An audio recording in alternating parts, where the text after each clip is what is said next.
COVID, the first three rows we generally assigned, like, the whole Texas there.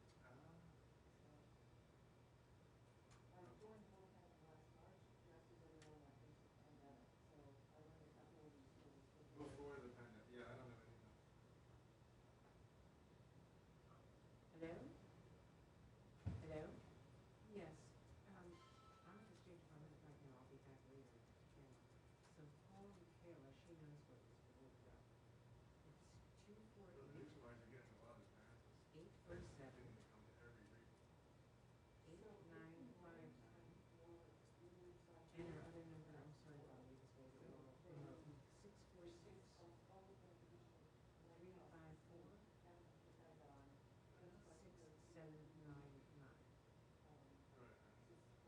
Right. Not at all. No, no, no. I just don't know what. I know we have to record something.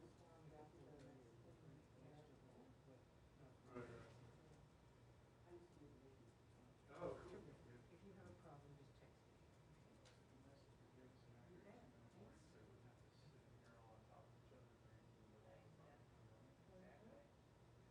Good point. I've been watching these things from afar and like wondering about having everybody sitting here for, sometimes it was like a half an hour late. A lot of time to be sitting around. Keeping spaced out like this. So last week, Sean was in there and said, don't give us a 2-minute warning. Because it had been delayed, because the White House was been delayed. But that was the second day in a row, so maybe they figured it out. The White House was at noon, I can attest to that. I was thought that last week, so. Well, the moment one of us gets up to find out what's going on, that will make it walk through that back door.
Good afternoon. I have a few elements at the top, so we'll go ahead and get started.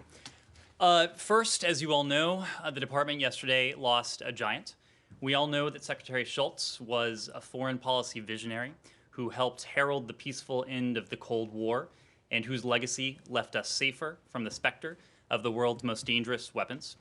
What may be less well known, however, are the profound ways in which he shaped this institution. He was a champion of the women and men of the department, and it's no accident that our Foreign Service Institute bears his name. As the Secretary said yesterday, the work we do now and will do well into the future will be shaped by Secretary Shultz's legacy. We send our deepest condolences to Secretary Shultz's family and loved ones. Turning to India, where a burst glacier yesterday resulted in landslides and floods. Our thoughts are with our Indian friends and partners during this challenging time. We extend our deepest condolences to the family and friends of the deceased, and we hope for a successful rescue effort and a speedy and full recovery for the injured. Moving on to the U.S. decision to re-engage with the Human Rights Council, which was formally announced this morning. This morning, the Secretary announced the immediate U.S. re-engagement with the UN Human Rights Council.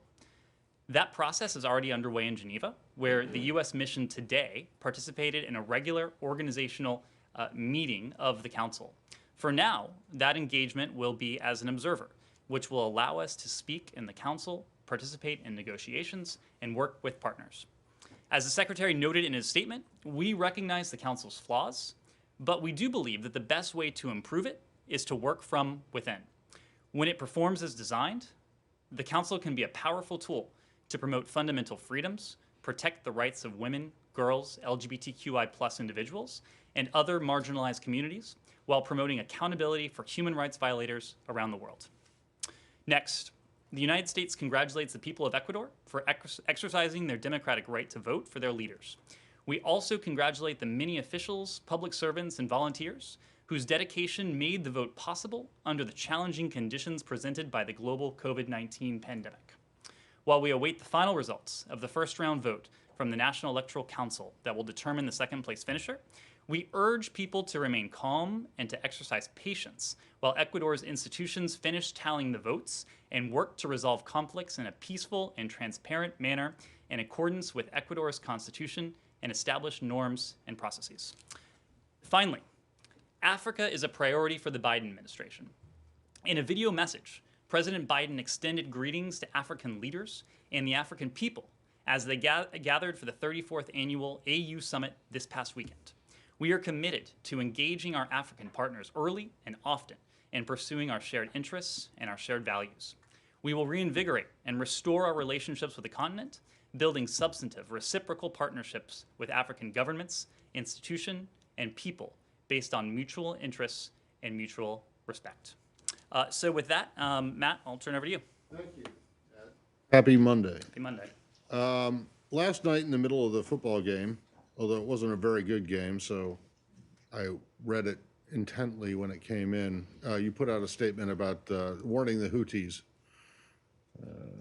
about attacks against civilians. And I'm wondering if the fact that you felt the need to put out that statement gives you any pause about the decision that was made just 2 days ago, or 2 days ago then, 3 days ago now, Friday, to begin the process of delisting the Houthis as a foreign terrorist organization.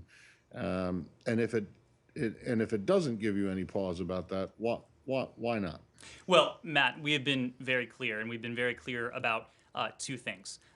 In the first instance, we've been very clear, and you heard the Secretary from this podium on his first official day as Secretary of State.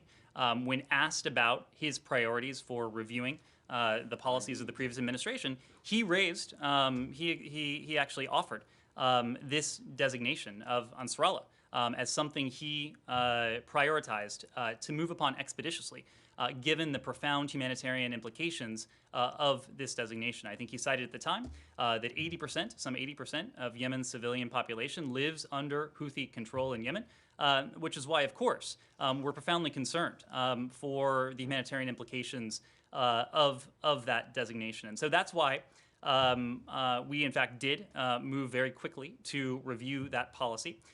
You may have heard from members of Congress who have been vocal about this, that we notified the Hill of the Secretary's intent to revoke the foreign terrorist organization and specially designated global terrorist designations of Ansarallah.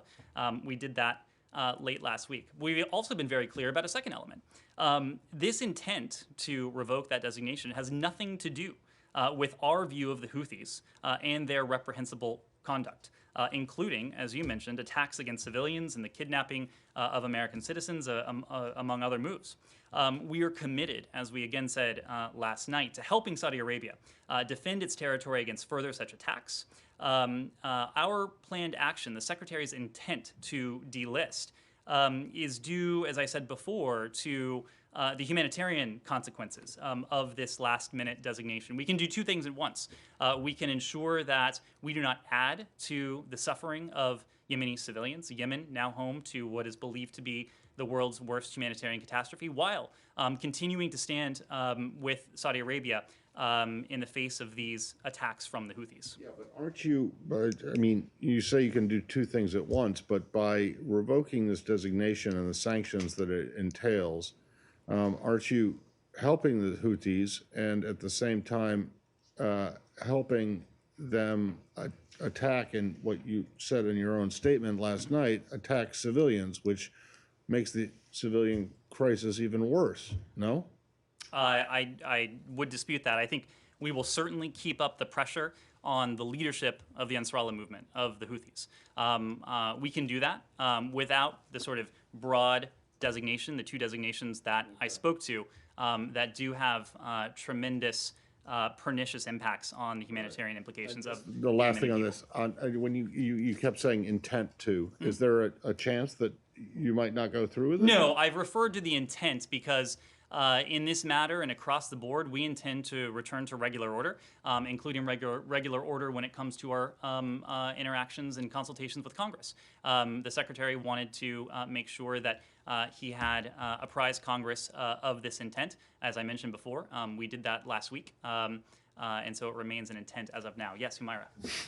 Just a quick follow-up since we're on Yemen. The UN Yemen envoy met with Zarif today in Iran to discuss ending the conflict in Yemen. Does the United States believe Iran is still providing support to Houthis? And if so, what kind of support? After this, I'm going to move on to another topic. Well, when it comes to our assessment of the specific support that Iran may be providing to the Houthis, I would refer you, some of that may be predicated in intelligence channels. I wouldn't want to go too far into that. What we have said generally is that Iran has been a malign force in the region. We have spoken of its support for proxies, for terrorist groups, its support for the Houthis as well. I don't think we want to go, or at least I don't want to go further today in detailing that support, but if we do have more to share, we will. Right. And on Myanmar, so over the past couple of days, tens of thousands of people have been protesting and against the military coup, and there's a fear that the army will move on them. How close are you in finalizing your action in response to the military takeover and the fact that these demonstrations and the threat of the army moving towards them, does that add a sense of urgency? Well, we've always operated with a tremendous sense of urgency here. That is why within hours of the military's coup in Burma, we called it as such.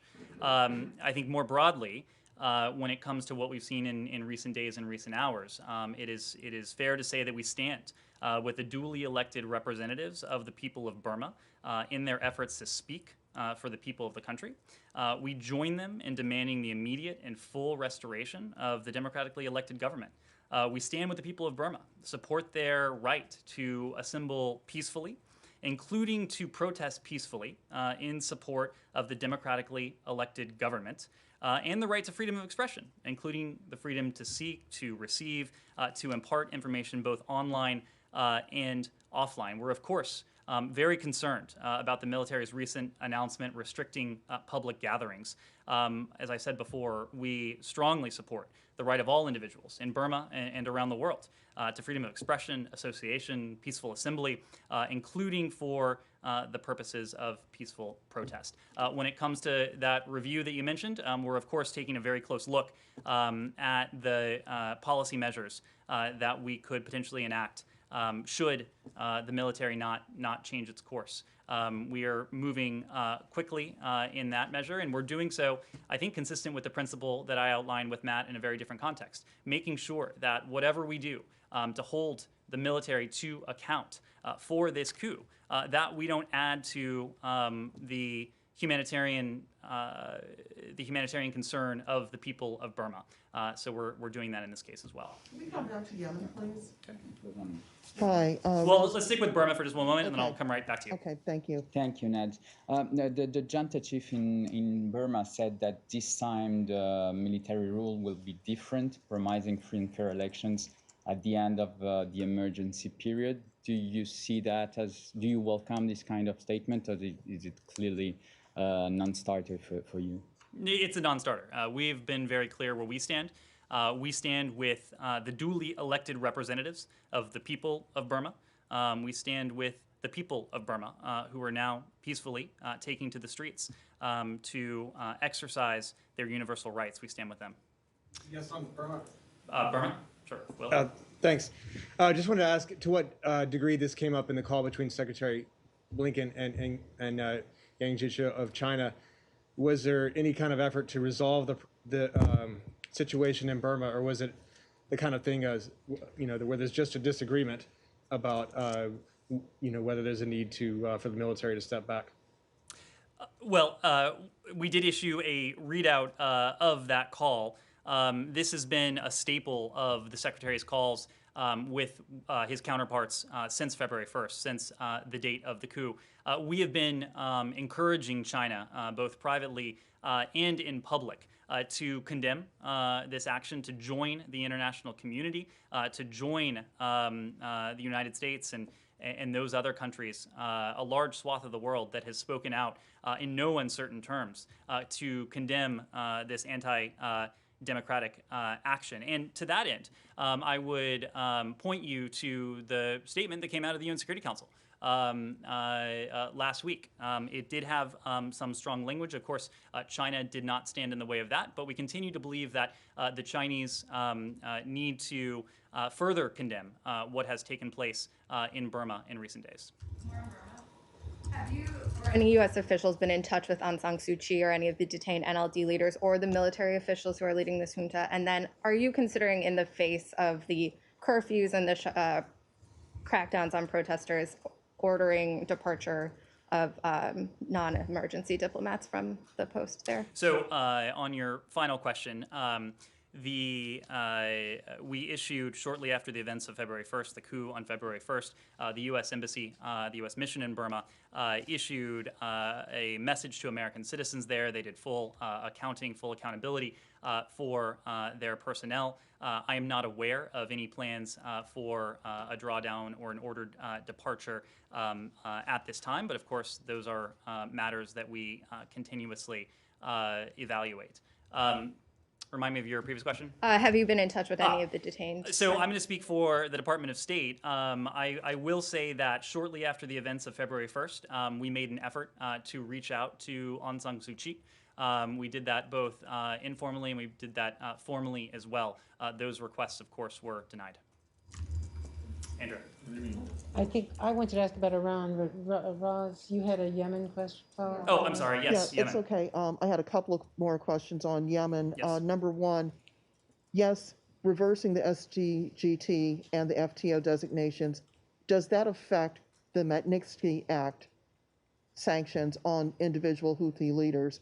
And then the UK government announced earlier today that it's going to continue selling weapons systems to the Saudis.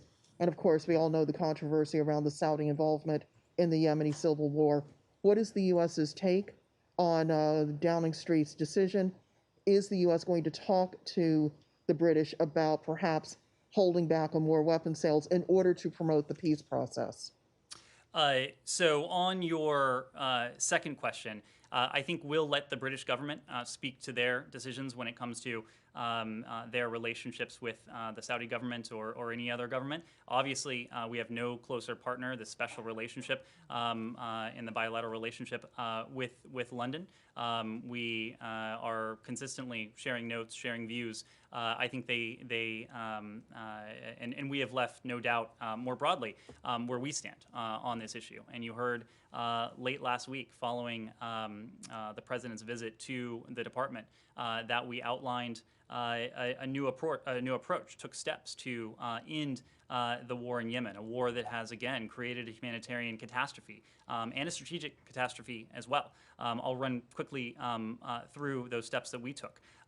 First, we made very clear that we are going to be focused intently on a diplomatic solution, working through the UN-led process and channels to restore the long dormant peace talks. We'll work closely with the UN envoy, Martin Griffiths, and you heard the president himself name Tim Linderking as our special envoy to the conflict. Second, as we said last week as well, we're ending all American support for offensive operations in Yemen, including those relevant arms sales.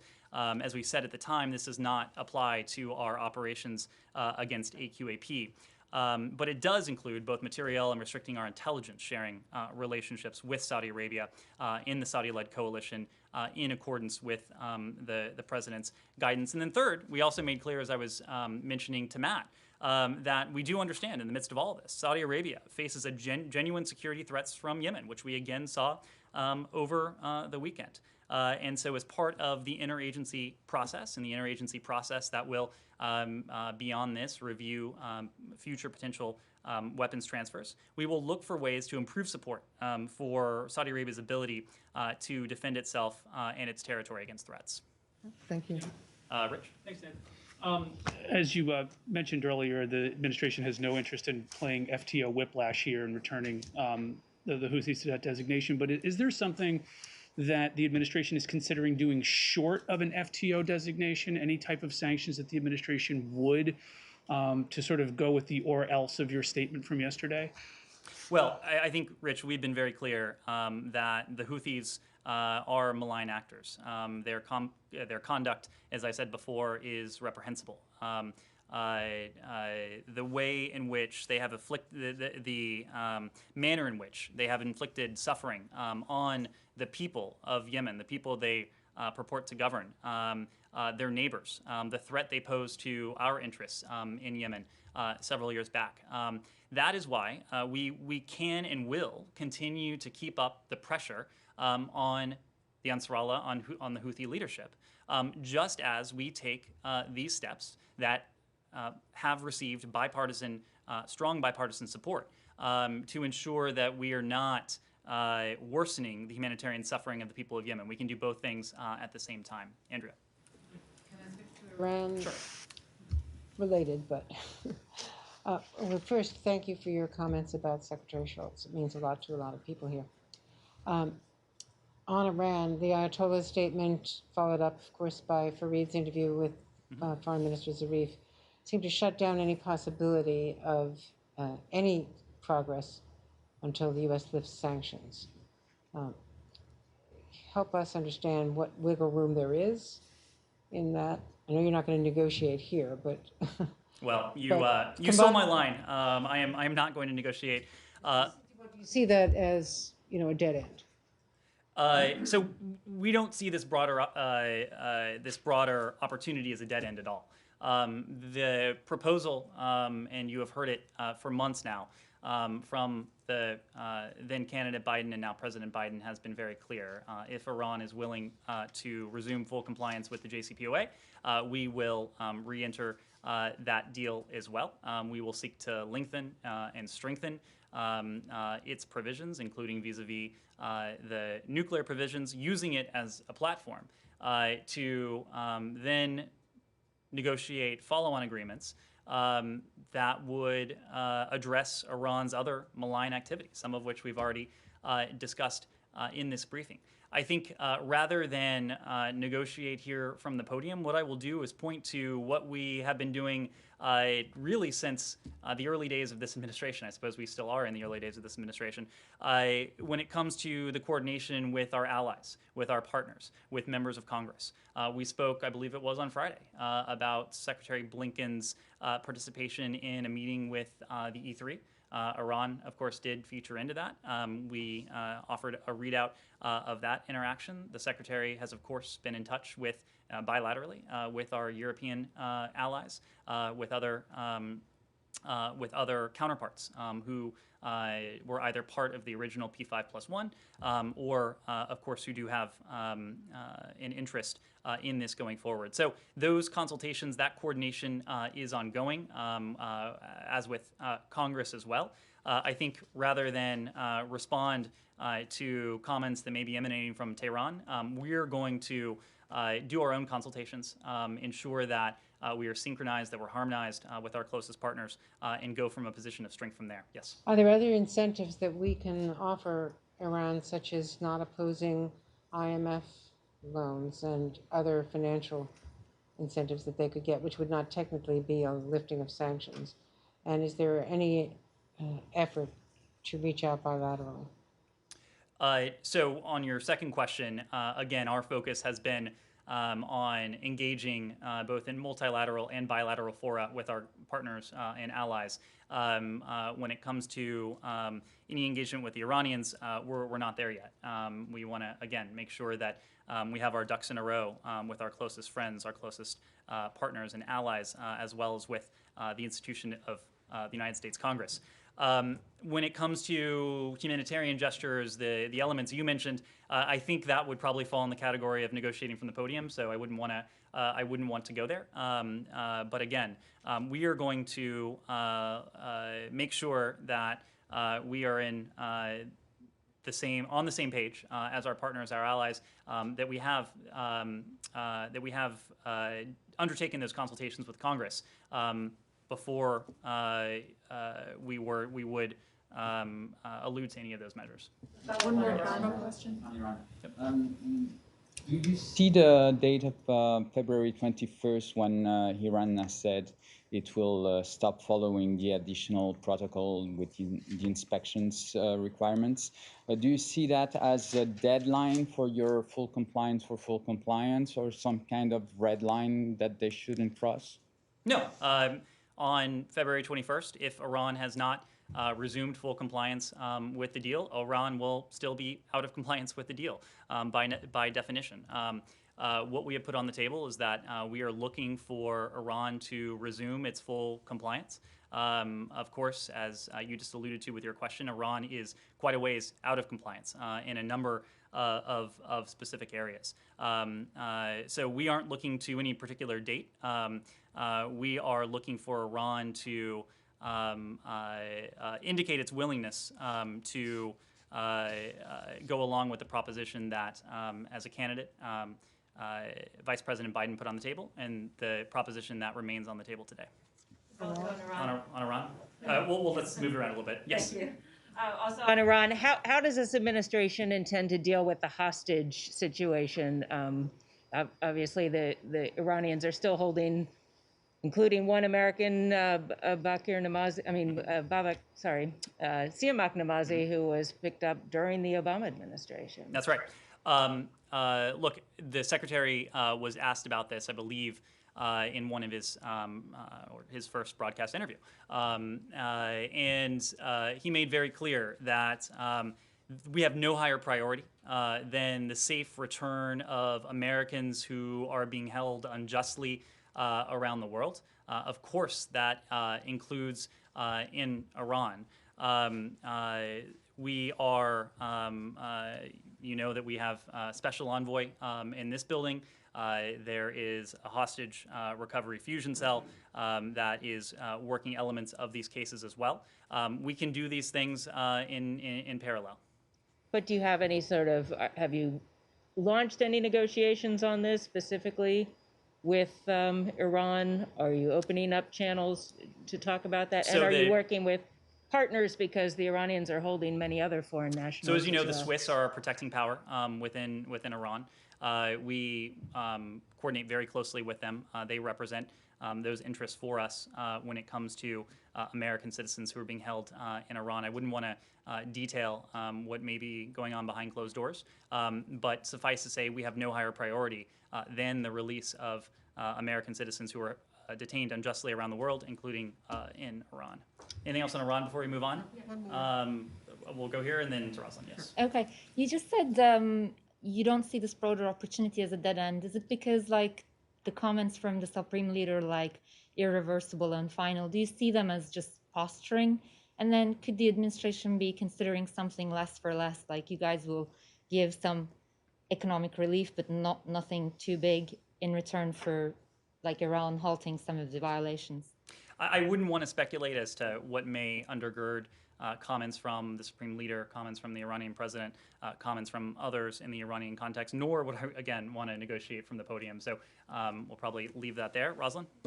Piggybacking on your comment that Iran is already out of compliance, there are reports that IAEA inspectors may have found evidence of radioactive material at 2 sites that the Iranians had blocked them from searching last year, but after negotiation, they apparently made it to these sites, found evidence of possible nuclear weapons related activity. Is there any comment from this podium, given that there hasn't been formal notification to member states of the IAEA? Well, on that, I would need to refer you to the IAEA. I do think it is a worthwhile reminder of the provisions of the 2015 Iran deal that we are attempting, that we would like to see Iran resume full compliance with. Iran, as I mentioned before, has distanced itself from that agreement in any number of ways. The 2015 deal limits enriched uranium stockpile. It puts a cap on enrichment levels at 3.67%. It limits the centrifuges that Iran is allowed to have. It limits its R&D. It limits its heavy water stockpile. And I think most importantly, in an element that is often overlooked, Iran, under the nuclear deal and under the non-proliferation treaty, there is a permanent prohibition on Iran ever obtaining a nuclear weapon. And so that's why we think it is so important that as a starting point, that Iran resume that full compliance with the nuclear deal. That's why it's been the predicate of our diplomatic path that we've put forward. Iran resumes that full compliance. The United States will do the same. We'll then undertake diplomacy to strengthen the provisions and to use it again as not the ceiling but the floor for follow-on agreements to take on other elements of Iran's malign activity. Michelle. Thank you. I have two topics. First, on Sudan, any comment on the formation of the new government there? We can get back to you on that. We'll take that question. Okay. And second, on Lebanon, political and religious leaders in Lebanon are calling for an international conference under the UN auspices to protect the constitution and put an end to the multiplicity of arms. Does the U.S. support such calls? And to what extent the U.S. supports the French initiative in Lebanon? Well, you saw last week it was that Secretary Blinken, together with his French counterpart, did put out a very strong statement of support for the people of Lebanon. It was pegged to the 6-month anniversary of the deadly and horrific blast in Beirut. So I would refer you there. If we have any additional comment, we'll be able to provide that. And on the international conference, do you support? If we have any additional comment, we'll be able to get back to you. Ned, can I just ask you to, do you accept, you just said in response to the last Iran question that Iran has distanced itself from the deal in many ways. Okay, fair enough. But you do accept that the United States actually walked away from the deal, pulled out, withdrew. Maybe not this administration, but you do accept that the United States pulled out of the deal, right? I think that's the reality. I wouldn't dispute that. Okay. But you're starting from a position behind the starting line here. You accept that or no? I think what I would accept is that we have outlined consistently and clearly a path forward for diplomacy for Iran, a path forward for diplomacy that we are intent to engage closely with our allies and partners, members of Congress on. I'm not going to stand here and I don't want to speak for the previous administration. I'm speaking for this administration. I'm speaking for our path forward. Okay. Secondly, on the UNHCR HRC decision this morning, taking note of that, also taking note of the fact that you guys have said that, yes, it's got problems and we want to reform it, we want to do it from within. One of those problems the previous administration cited in pulling out of it, withdrawing from it, was an anti-Israel bias. And I want to ask about that, but also the Secretary's comments last week about the International Criminal Court and its decision, which we talked about on the phone on Friday. But if you are sitting in Israel right now, why should you not think that these two positions, one, Palestine is not a state party, is not a state, and it should not be allowed to bring a case before the ICC, and then the decision to rejoin or to return to the Human Rights Council as an observer after what you accept as an anti-Israel bias, I believe. How do you square those? If you're sitting in Israel, how should you take these two things? Well, I think this, first of all, of course, we put out, I think, what was a very strong statement in the aftermath of the ICC ruling. That statement made clear, as we made clear when the Palestinians purported to join the Rome Statute in 2015, that we don't believe the Palestinians qualify as a sovereign state and therefore are not qualified to obtain membership as a state or to participate as a state in international organizations, entities, or conferences, including the ICC. We'll continue to uphold President Biden's strong commitment to Israel and its security, including opposing actions that seek to target Israel unfairly. That takes me to the decision we announced earlier today. And I think our orienting principle here is that the United States can be a constructive force, that we can help shape the course of world events. We can help shape international institutions when we're present, when we're at the table. We believe that the United States plays a constructive role on the Council when we play a constructive role on the Council in concert with our allies and partners. Positive change is possible. It is within reach. You outlined one of those reforms that is necessary, the Council's disproportionate focus on Israel. And second, I think ensuring countries with strong human rights records serve on the Council. We firmly believe that states with the worst human rights record don't belong on the Human Rights Council. On both of these elements, it is our view that the best way for us to reform them, to improve the Council as an institution, is to engage with it, to engage with its members in a principled fashion. And that's what we intend to do in the first instance as an observer. I know we're running out of time, so yes, please. Thank you. A couple of real quick questions on Latin America, shifting a bit. What kind of reaction have you been getting so far from the Northern Triangle Central American countries after pulling out of the asylum cooperation agreements on Saturday, I think it was? And secondly, on Venezuela, all of the readouts I'm seeing, unless I missed something of the Secretary's calls with various world leaders, I saw Venezuela only mentioned once. Why is that? Does that reflect a lack of fresh ideas and strategy, or why aren't we not seeing that come up more? No, look, readouts are obviously a snapshot. These oftentimes are lengthy conversations, and readouts typically are not lengthy documents. So it is very fair to say that Venezuela has been a topic with many of the Secretary's closest, many of our closest friends, allies, and partners across the region, but also in Europe and elsewhere. And it will continue to be the case. I think a defining hallmark of our strategy to help the people of Venezuela achieve their legitimate aspirations for democracy will be a coordinated approach. And we talked about, I recall very distinctly with Matt, the approach we will take with our partners bilaterally and then in multilateral fora as well to ensure that we are achieving that outcome for the people of Venezuela. When it comes to the termination of the asylum cooperative agreements, this was something that President Biden committed to when he was a candidate on the campaign trail.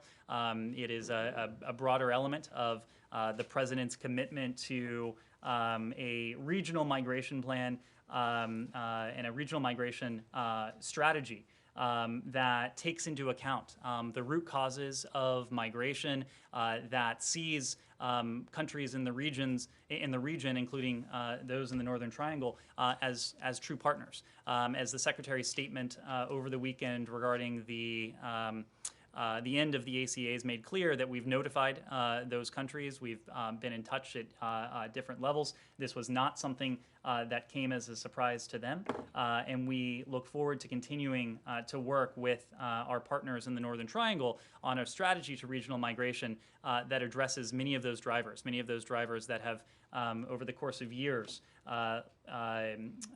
left those in the region with few perceived options rather than to migrate north. Our strategy is predicated on the idea that we can give opportunity to those in the region and remove some of the inducements that they might otherwise have to undertake the very dangerous journey to the United States, a journey that is currently made all the more dangerous by COVID and, of course, those who would seek to take advantage of those fleeing their home countries. So I know we've gone on for quite some time. Kim, I see you earnestly raising your hand in the back, please. Thank you. If Burma is the first test of the Biden administration's goal to pull together allies and produce change, what are your levers to produce that change in behavior? Because the Peterson Institute looked at more than 2 decades of sanctions against Myanmar, Burma, and found it didn't produce any change at the top. The Trump administration sanctioned the top coup leaders last fall. That didn't produce any change. How are you going to get them to change how they're treating the people on the ground? Well, the United States over the course of years has been the most ardent supporter of the people of Burma. We've talked about some of that financial aid in recent days. I think you heard me say the other day that the United States provides nearly $135 million in bilateral assistance to Burma. This was for FY 2020.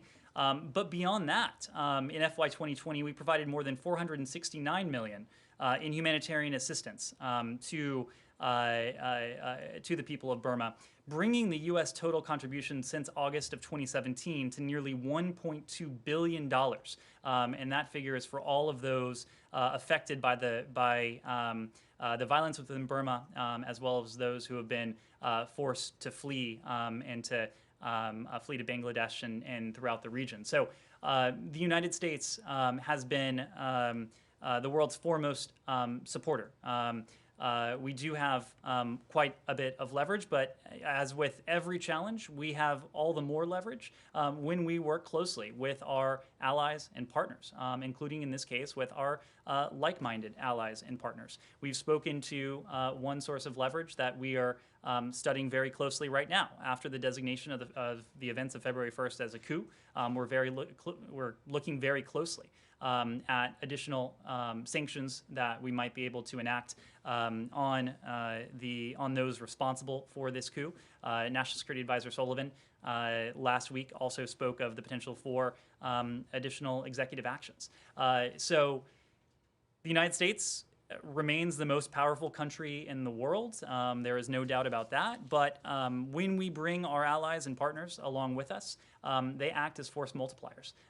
We have the ability to galvanize collective action, to confront challenges the world over in a way that no other country does.